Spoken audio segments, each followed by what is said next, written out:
Salut à tous, c'est Gaël de Seven Sons à l'usine du Custom.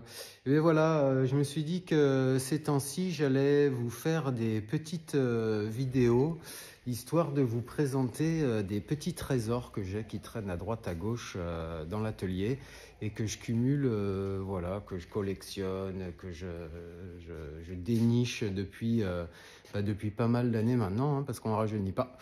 Voilà, donc aujourd'hui, je vais vous présenter une petite œuvre d'art qui a été créée par un skater assez connu, en tout cas aux États-Unis, il était super connu. Et il a fait parler de lui grave. Et il y a quelques années, quand j'ai commencé à fabriquer des longboards, eh bien, on l'a rencontré sur les championnats du monde de slalom au Trocadéro, parce que du coup, il avait décidé de venir en France. Et donc, c'est un Américain qui est de Los Angeles, peut-être, en tout cas de Californie. Et voilà, il était venu participer à la compétition, découvrir un peu la France et la capitale. Et du coup, eh ben, on l'a croisé sur l'event parce que c'était le premier event avec ma première marque de longboard auquel on participait.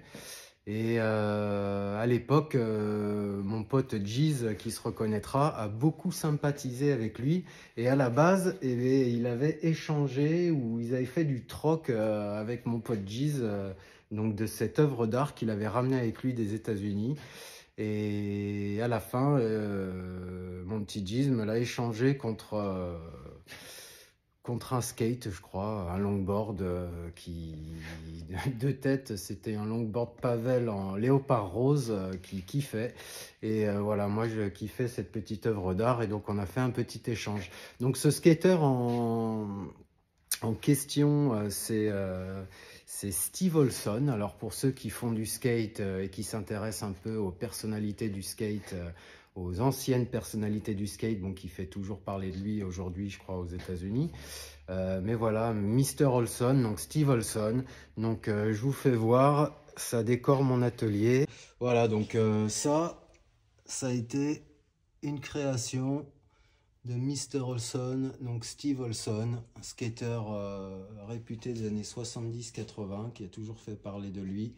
Et voilà, c'est un petit logo de voiture avec de la résille, de la moumoute, tout ça. Donc à l'époque, il était signé derrière et il a signé avec un marqueur, je crois. Et du coup, c'est un peu parti, c'est évaporé, je crois. Donc malheureusement, on voit plus du tout la signature. C'est dommage. Mais ouais, la signature, elle a sauté. Il y a des belles toiles d'araignée.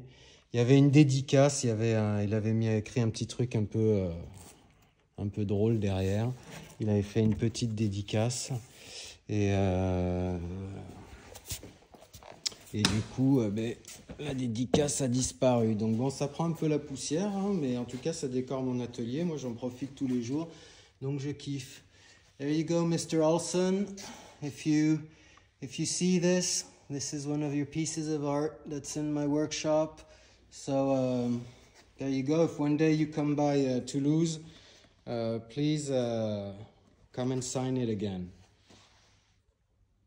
Donc voilà, cette petite œuvre d'art, hop, fabriquée par Mr. Olson. Bon là, du coup, c'est à l'envers avec le téléphone.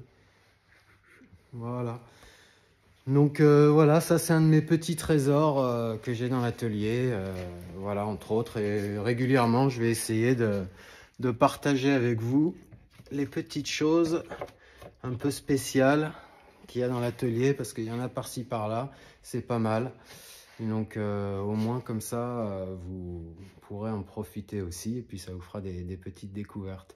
Allez, bon bah merci, n'hésitez pas à vous abonner à la chaîne, à tous mes comptes, Seven Sons, Dirty Seven, l'usine du custom, venir voir un peu tout ce qu'on fait, les longboards, les bécanes, les mobylettes, les vélos, les lampes, des guitares électriques de parfois, de temps en temps, fabriquées dans des réservoirs de moto. Enfin voilà, là on n'arrête pas. Tiens voilà, il y a une petite lampe là que j'ai commencé depuis des lustres, qu'il faudra que je finisse un jour. Mais n'hésitez pas à liker et à aimer tout ça. Et plus il y aura de monde, et bien plus je partagerai de choses sympas avec vous. Allez, tchuss!